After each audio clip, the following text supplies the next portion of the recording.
Sorry, sir, you're muted. Thank you. Let me start sharing my screen. Yes, you can take over. It's all yours. Okay. Let me know if you can see it. Yes. All right. Uh, Good morning, good evening, good afternoon, depending on your time zone. I think so. The title of this talk is Introduction to AI and Cognitive Services for Microsoft 65 Developers and Information Workers. Who am I? My name is Prashant G. Boyer. I was born and raised in India. Came to United States in 2007 for studies. I'm University of Maryland College Park alumni. I co-authored a book PowerShell for Office 65. I also acted as a technical reviewer for the book Pro SharePoint 2013 Administration. I am from Washington DC area of United States, and pre-COVID-19 pandemic, we used to organize a lot of community conferences, which used to be in person. And the conferences used to be focused on Microsoft 65, Power Platform, Azure, SQL, Big Data, AI, and machine learning. Ever since the COVID-19 pandemic has started, we have converted all our conferences to virtual only. So if you are interested, you can either check us out on meetup.com or you can check us out on azurecloudevents.com.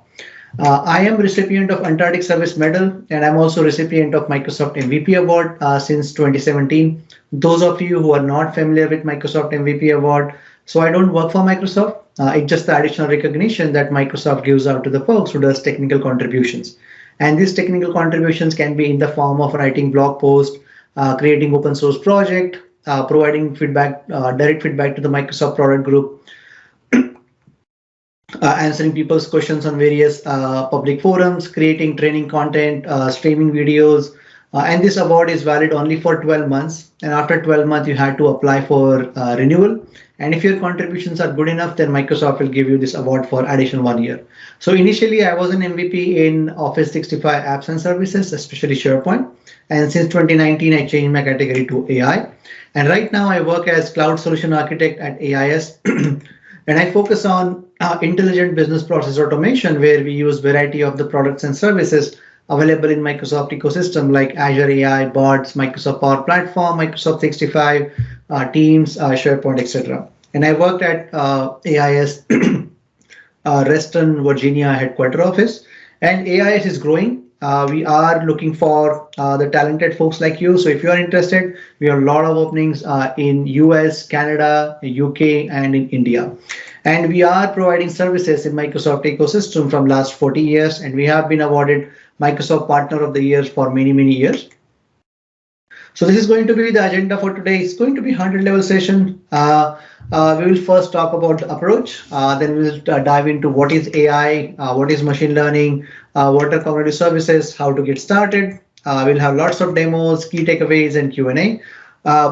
Even though I mentioned Q&A towards the end, make sure you can, if you have any questions, just post them in the chat window. I'm using 2 monitors here, so I'll be periodically monitoring the chat window as well.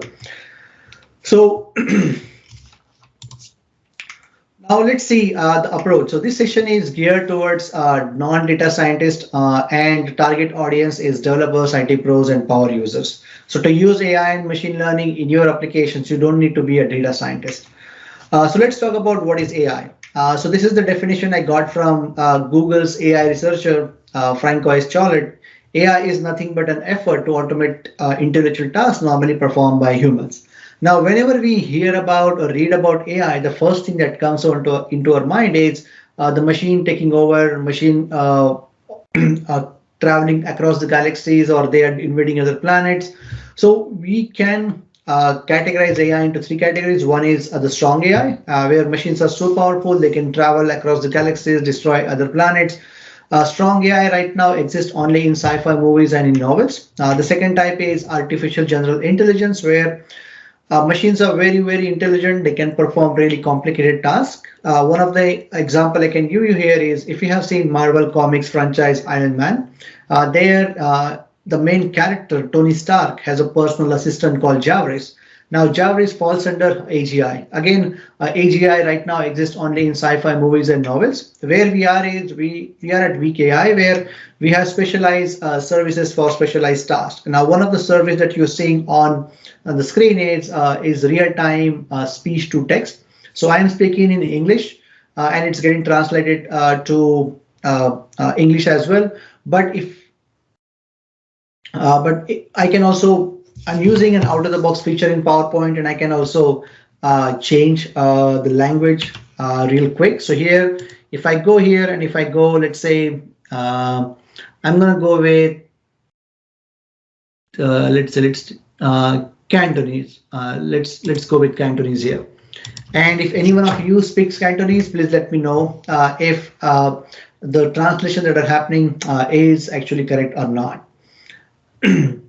So this is happening because we are using a specialized service, and we as a human society is working hard from going to weak AI to AGI, and from AGI to strong AI. And when it comes to AI, these are the different terms or different concept that you will be hearing, but all these are nothing but part of AI. Now let me go back and change back the subtitles to English. All right.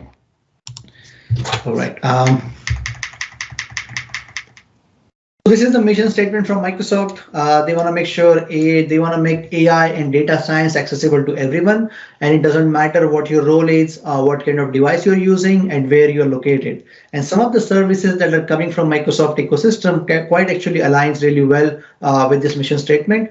Now, if you are interested in learning about AI in Microsoft ecosystem, the core AI services are part of Azure AI. Now, if you have a background in Microsoft 365 or Power Platform, you may have heard about some other AI services as well. For example, SharePoint Syntex or AI Builder from Power Platform. Those actually are built on the top of Azure AI. And Azure AI, under apps and agents, we have Azure Bot Service and Azure Cognitive Services.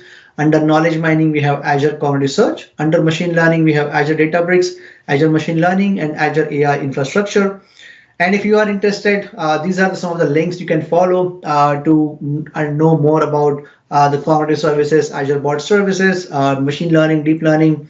And also there is a good site available called aischool.microsoft.com, where you can go through some free tutorials on machine learning and data sciences. So if you're like me, like I was in the same position when I started diving into AI services in Microsoft ecosystem, is where to start, which service shall I go first and read about it.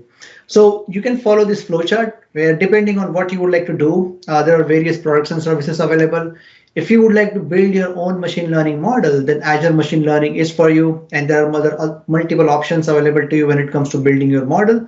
If you're like me, who's more interested in consuming the AI as a service, then cognitive services and bots are for you. Now let's talk about bots in Microsoft ecosystem. I just have one slide dedicated to bots. So if you are interested in creating bots in Microsoft ecosystem, we have two options available to us. One, which is platform as a service, where we have Microsoft Bot Framework. It's an open source SDK and tools, and it's built for the custom bot development. And it's ideal for developers. You can build custom bots using C#, Node.js, Java, and Python. However, if you are looking to host your bot using Azure Bot Service, then right now only only Node.js and C# is supported. What does that mean is, if you use Java or Python as your language, then you have to host your bot somewhere else and not in Azure Bot Service. Under software as a service, we have Power Virtual Agent, which provides you no code experience for bot development. It's ideal for business users and domain expert to easily build a bot. And under the hood, it uses the Microsoft Bot Framework. However, you as a user doesn't have to worry about it. And you can go to this link to find more information about Power Virtual Agent. Now, recently, Microsoft announced another offering called Microsoft Dataverse for Teams, which is a low-code data platform for Microsoft Teams. It supports to build low-code, no-code apps, flows, and most importantly, chatbot using Power Virtual Agents that works within the Microsoft Teams only. Now, one of the cool thing about Microsoft Dataverse for Teams, the license for it is already part of most of the existing team licenses. What does that mean is, if you are interested in getting your hands dirty with Power Virtual Agent, and if you don't want to sign up for full-blown license for Power Virtual Agent, and if you have Microsoft Teams, then see if you can get access to Microsoft Dataverse for Teams, because using that, you can create chatbots for free using Power Virtual Agent as long as you have a valid Teams license. Again, since this is a free offering to you, it will come with some limitations. So highly recommend you to check the limitations before using Dataverse for Teams to roll out apps in the production. And you can go to this link to find more information about Dataverse for Teams.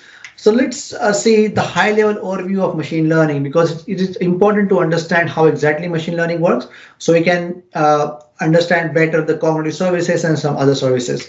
So in a nutshell, if I had to oversimplify machine learning, what it does is it examines the large amount of data, and in that data we're looking for the patterns. And once you generate the model, that model can recognize the same set of patterns in the new set of data.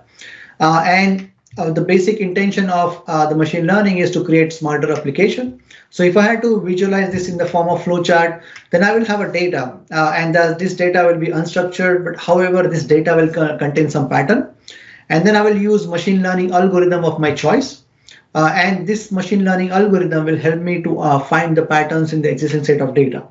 And once I done that, then I will generate a model, and then my model will help me to recognize the pattern. And then I will integrate my model with the application, and to the application, then I will feed the new set of data.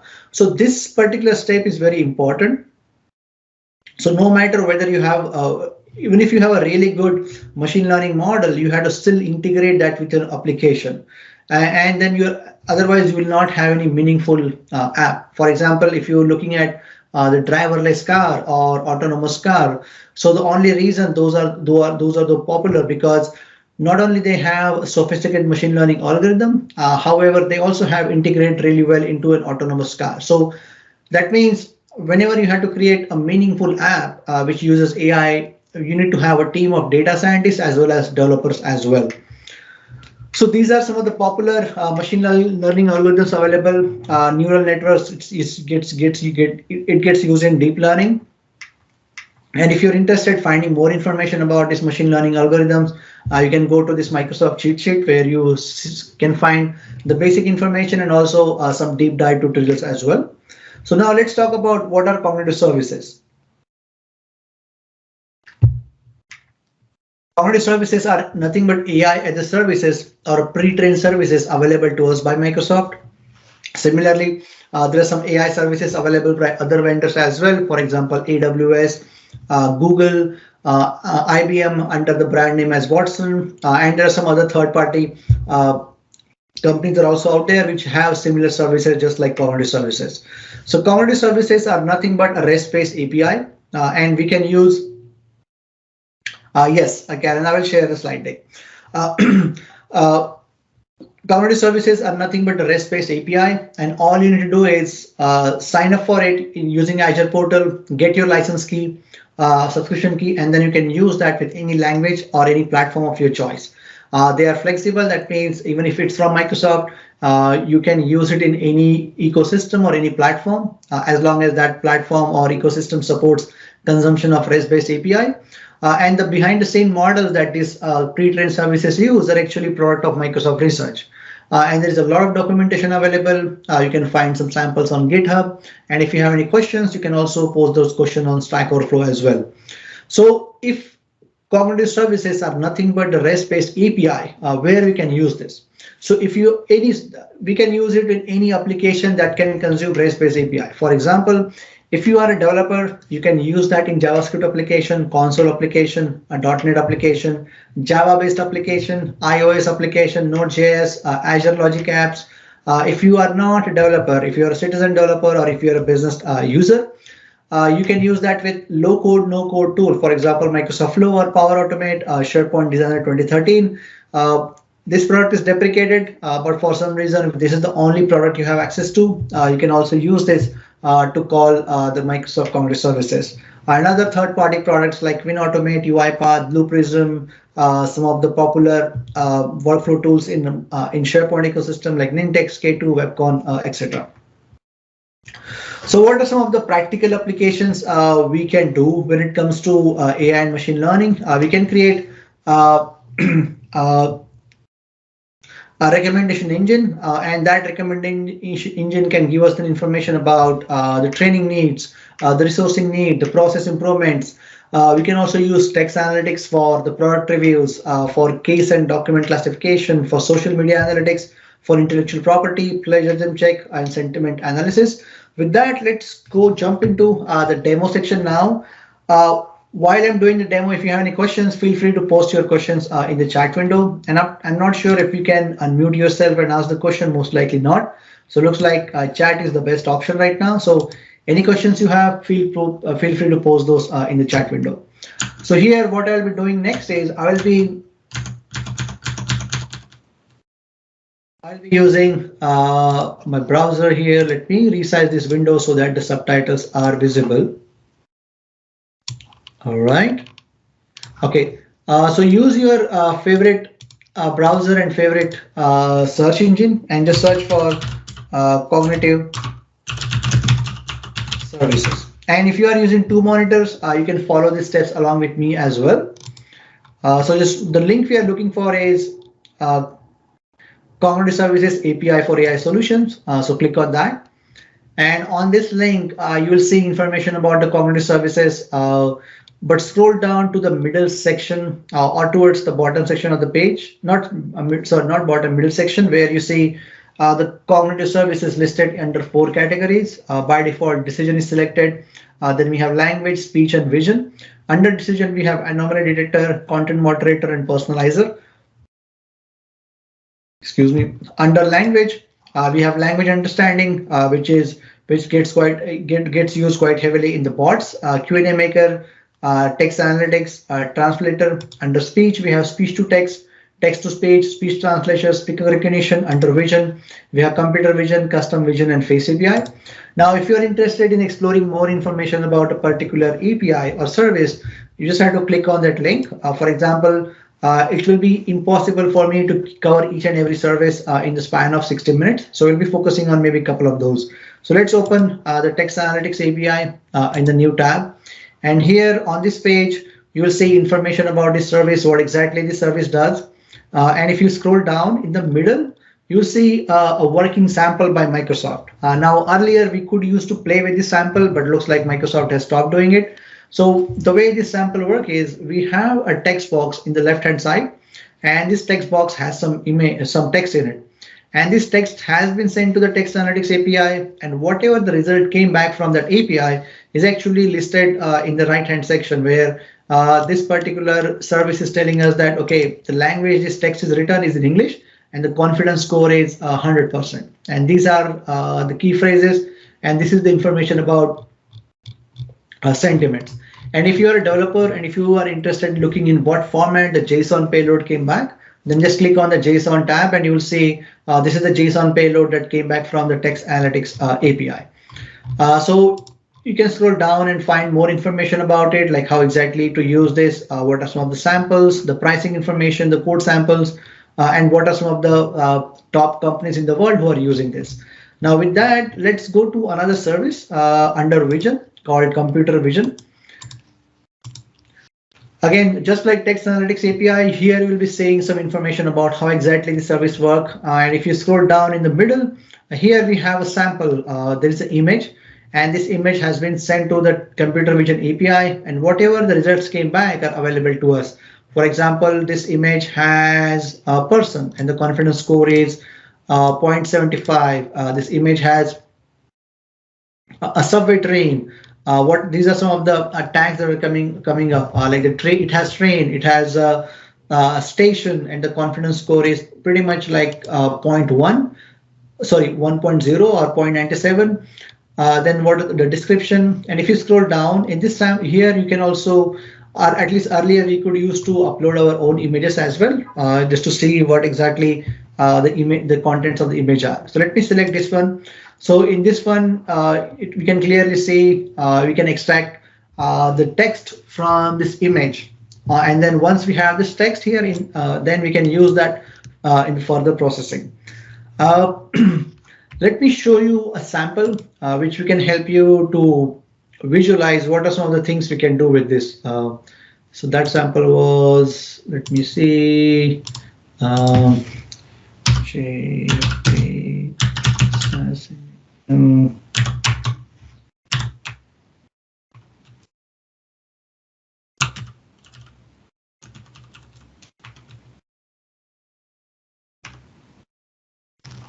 right.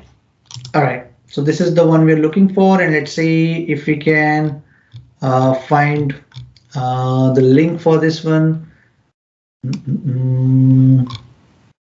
So this project is open to us, is available to us on GitHub. You can also deploy this, but I was looking for a sample app that was available there as part of this particular. Okay, let me see, online demo. Perfect. This was the one I was looking for. So what Microsoft has done is they have provided the source code of this application, and they have scanned the assassination files for JFK. Now, John F. Kennedy was one of the popular United States president was there. He got assassinated, and his assassination file are now publicly available. However, most of the files that time were written using handwritten notes, or they were typed or using a typewriter, and later on then they scanned it, and that's how the digital copies are available. So what we are doing is we are searching for any document which has his assassinator's name, which is Oswald. So if I do search here, then wherever his name is mentioned, those documents are getting listed here. So you can see this document was printed first or using a typewriter, and then later on was scanned into digital copy. The second document here, this is actually a handwritten document. However, this cognitive service was able to search that as well. So this one can give you an overview of how powerful some of the services are and what are some of the things you can do with these services. Now let's say you like what you saw, and now next thing you would like to do is you would like to play with any of the service. So since cognitive services are part of Azure, to use any of the service, you need to have Azure subscription. So now the next thing I'll be doing is I will log into my Azure portal and quickly create a new service for text analytics. So here, click on create new resource and just search for text analytics. When it comes to creating the cognitive services, you can either create individual services, for example, text analytics, or I can just straight away go with a single cognitive service, and that will inside that, then I can have other services. That way, I can have a single endpoint URL, and inside that I can have text service, vision service, and another service. So for the sake of this demo, I'm just going to create a service for text analytics. And here, if you are seeing the Azure portal for the first time, don't worry, just a bunch of configuration things we have to do. So let's go here, and first we have to select the subscription. So let's go here and select that. The second thing is we have to select the resource group. And then select the region. So region is very important because based on the region, the results that you get from cognitive services may vary. So it's always recommended that you select the region which is closest to you or where the maximum usage is going to be. So in my case, I'm from the East Coast of the United States, so I'll be going with East US. Let's give it as a name as aMS.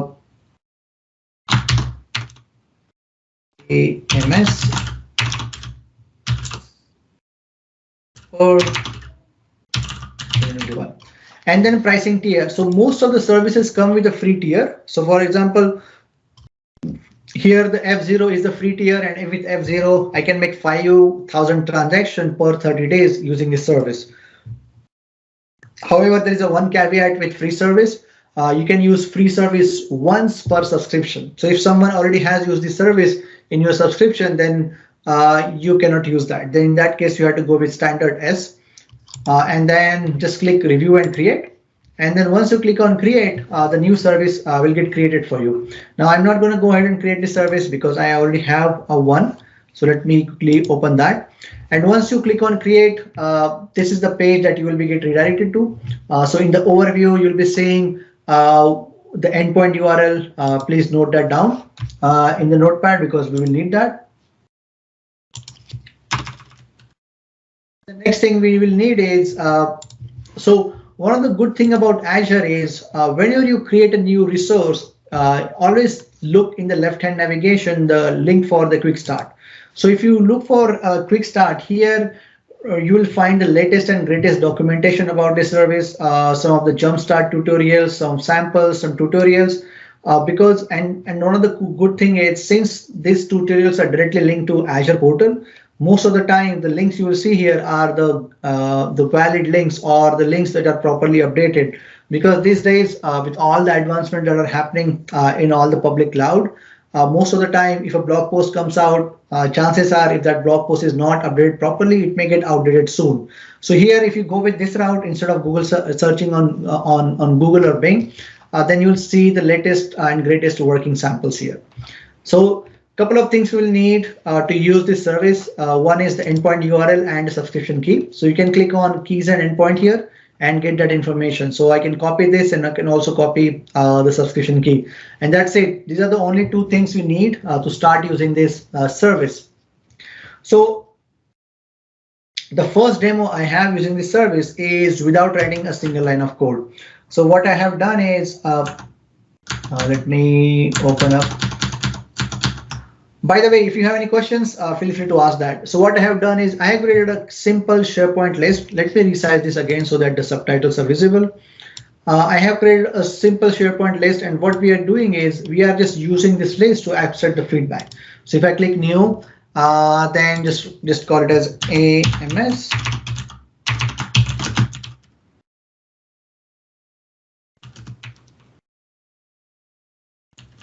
And here I'm providing some contents like comments, and as soon as I enter this comment, there are some Power Automate or flows are running in the backend, which will start as soon as a new entry gets created, and then they will grab the value or the text from this one, will make bunch of call to the text analytics API, and whatever the results come back, then it will store that result back into this particular list. For example, what we are interested is in the sentiment score of this particular text. That means whether the text is positive or negative, what the language this text is written, and what are some of the key phrases. So let me quickly add here the or.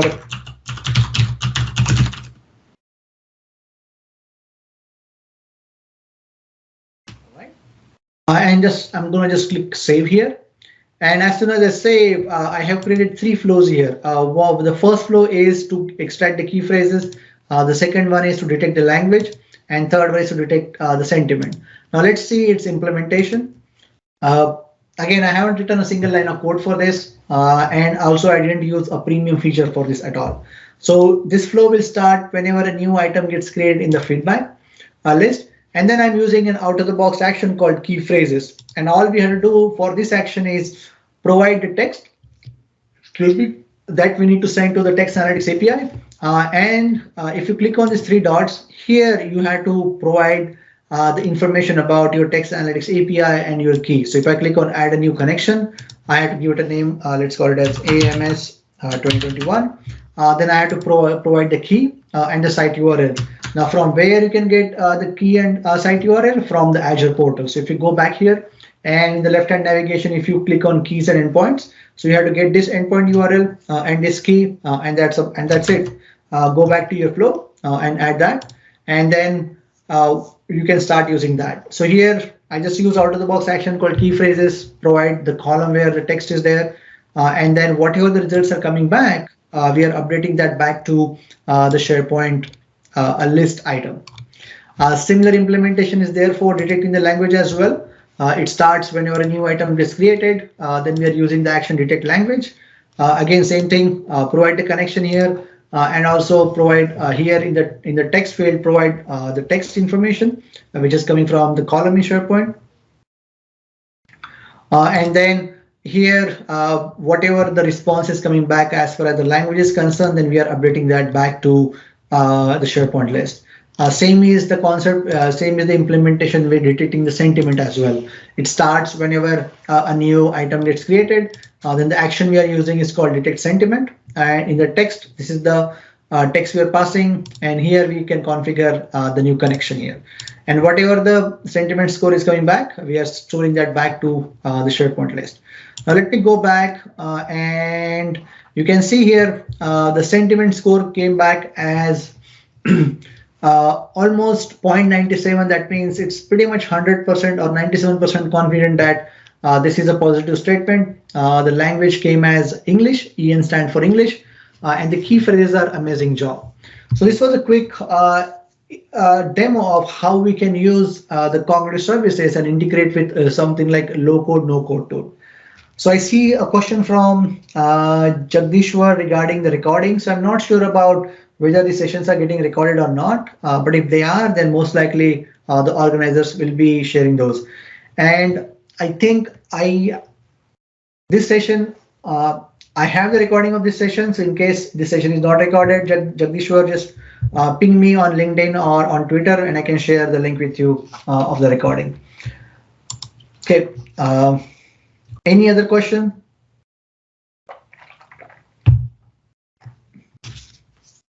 Okay, I take that as a no.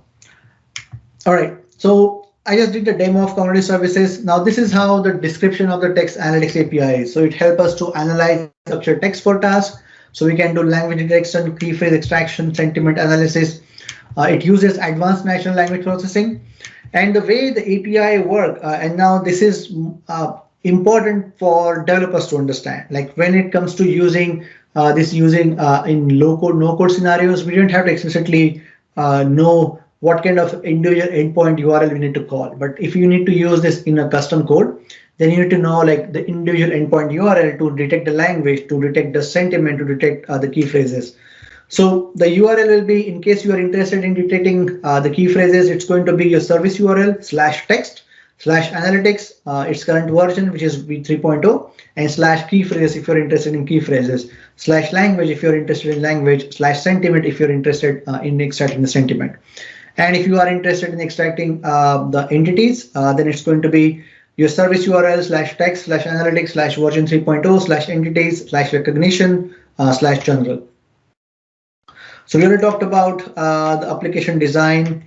Now let me show you the demo of text analytics using the custom code.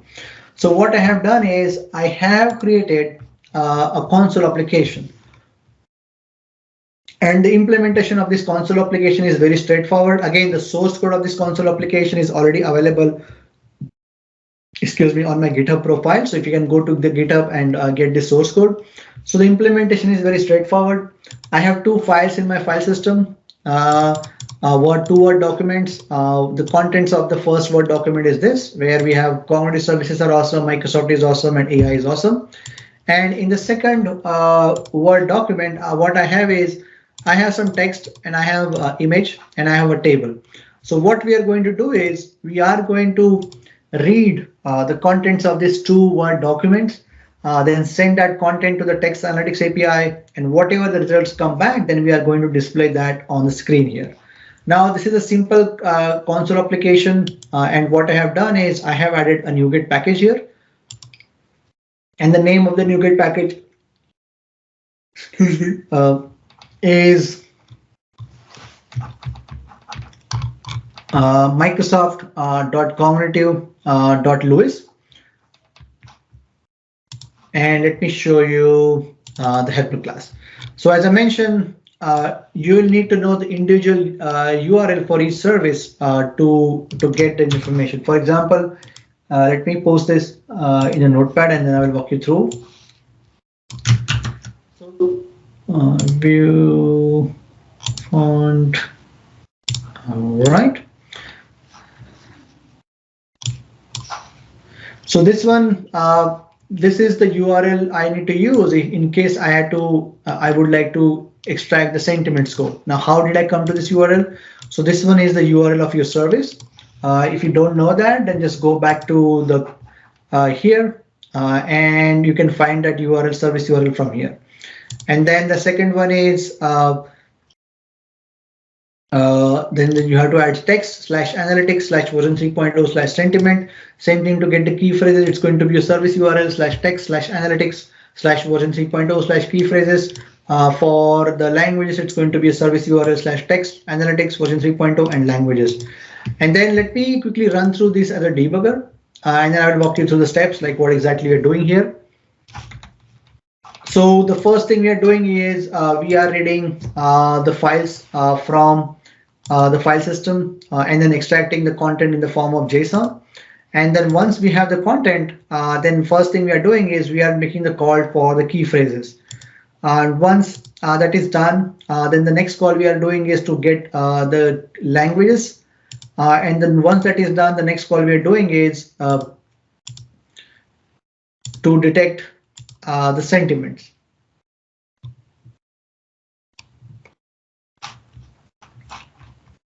So let me show you the output here, and let me see if I can increase the font here, maybe 20. Not 20 is too small. Let me go maybe 36. All right.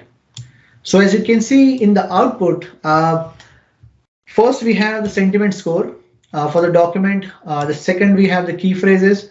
So in the first document, the key phrases came as Cognitive Services Microsoft AI. I think it's too broad here. Let me go to 20 here.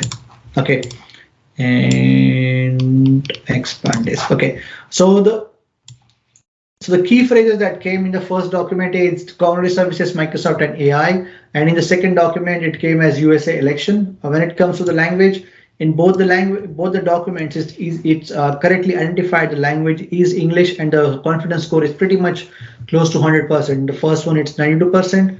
In the second one is 97%. Okay. Any questions so far?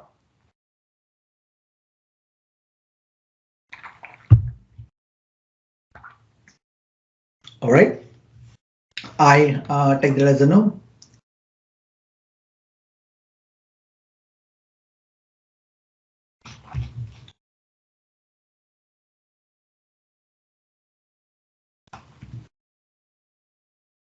Okay, let's go to the next thing now. So we already did the demo of the content classification. Now these services which are available to us are available as part of the pre-trained services. That means you have to live with whatever the results are coming back from the services. You cannot really change that. What if you would like to, if you have a scenario where you would like to use your own machine learning model, and some of the results that are coming back from, let's say, text analytics API are not going to fit your requirements. In that case, you can build your own machine learning model with using a service called Azure Machine Learning. It is a fully managed cloud service available to us. And one of the key things is we can build machine learning models, we can train that. And the most important thing with going with Azure Machine Learning is you can publish your model as a web service. So once your model is published as a web service, then your developers can go and start using that model into their custom applications. So let me quickly show you. And again, I'm going to show you the demo of the classic studio. So if you search for Azure Machine Learning,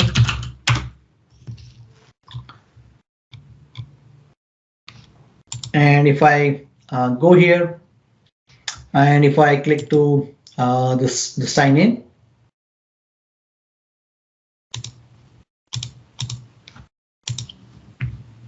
okay, it's going to retire. I know that. Let me go to the web services, click on it, and click on the new web service experience. So the thing I wanted to show you here is once I deploy this particular model as a web service, then it's really easy for me to start consuming that inside my application. So here I can see the sample code written in C#, Python 3 plus and R, which will allow me to consume this machine learning model deployed as a web service. That means you can have a really good team of developers and data scientists. So data scientists will create your machine learning model. You will use Azure Machine Learning Studio to deploy that in Azure, and that model will be available to us as a web service. And then the developers will come and then start using that model in the applications to create intelligent applications. All right. So any questions or comments so far? I think we have around 20 more minutes. Let me show you a few additional demos because typically I get a lot of questions and I typically reserve like 5 to 10 minutes for the questions. Okay, so let's go back and let's see some of the other services where we can see any, let me see, decision Okay, let's see if the sample application is available to us under Lewis. All right, looks like this sample application is available to us. So the way the Lewis work is, it's a language understanding service. So depending on what kind of information we are providing, we can capture the intent of it. And the way this particular application, sample application work is, so here we have a table. We have two lamps. One is the table lamp, one is the floor lamp. And here we have different set of commands. So if I give a command and then depending on the command, this particular one of the lights will get turned on.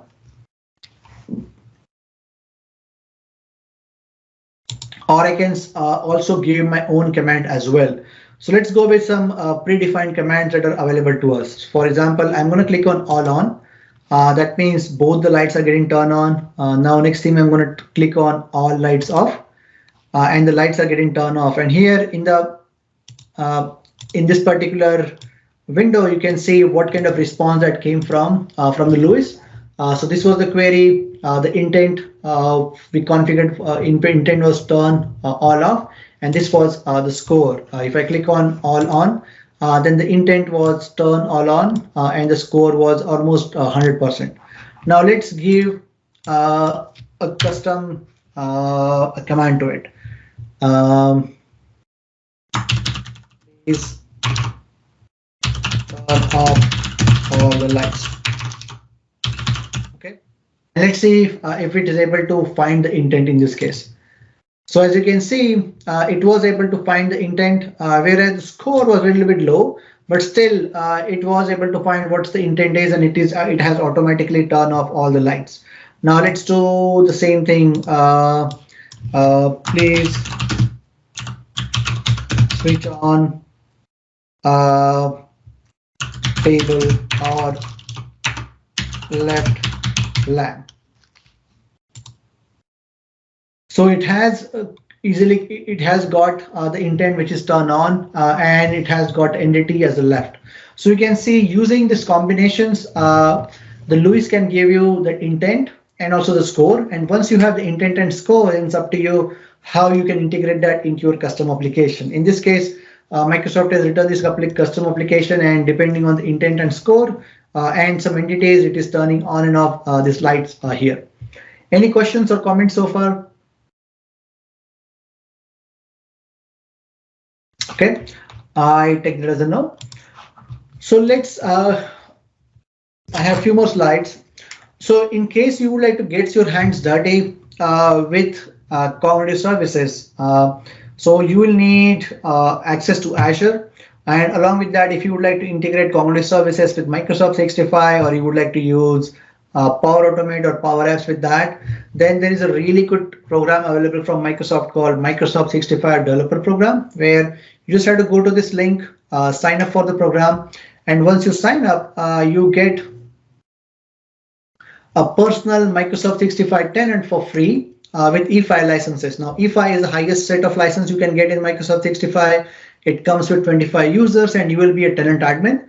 And with this tenant, you get Exchange, SharePoint, Team, Power Apps, Power Automate, Power API, and also you can sign up for Power Virtual Agent as well. This tenant will also come with Dataverse for Teams as well. You can also sign up for trial using credit card. Now, in case you would like to use cognitive services, you need to have Azure subscription. Now, how to get personal Azure subscription? There are multiple ways. The recommended one is if you have MSDN subscription, definitely go to your MSDN portal and activate your monthly credits. Here, if you activate the monthly credits, you don't need to use credit card. It's a really good way to, self-learn the things in Azure. You can also sign up for free trial, where depending on your country, you get some specific credit for free. However, you will need to use the credit card there. There is another program available from Microsoft called Azure for Students, where you don't need a credit card. All you need is a valid EDU account from a participant school or institution. Depending on your country, you get some free credits. Right now in the United States, we are getting $100. And you can go to this link and find more information about Azure for Students. So hopefully the content we covered today made you explore cognitive services and Azure machine learning, and you will go home and play with it. In case you don't have access to your personal tenant, definitely check out Microsoft 365 Developer Program. So these are the things we covered today, and these are the reference links we have used.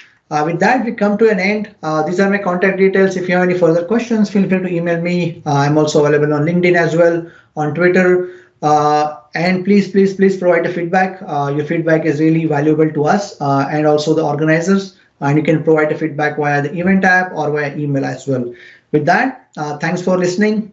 Stay safe and stay healthy. And I will be taking some questions now. So I see there is a question from Jagdishwar. If the score is less than 50%, command won't work. So it is up. So the Lewis will give you the score and also the intent. Now it's up to you what to do with that score and what to do with that intent. So in that sample application that I have shown you, Microsoft has used that to turn on and off the lights, but it's up to you what you would like to do. It's just like the information that you're getting, whatever, let's say, and Lewis normally gets used in the context of bots. So let's say I'm interacting with bot and I said something and the Lewis gave me back the intent and the score. Then it's up to me as a developer what to do with that, whether to take action A or action B.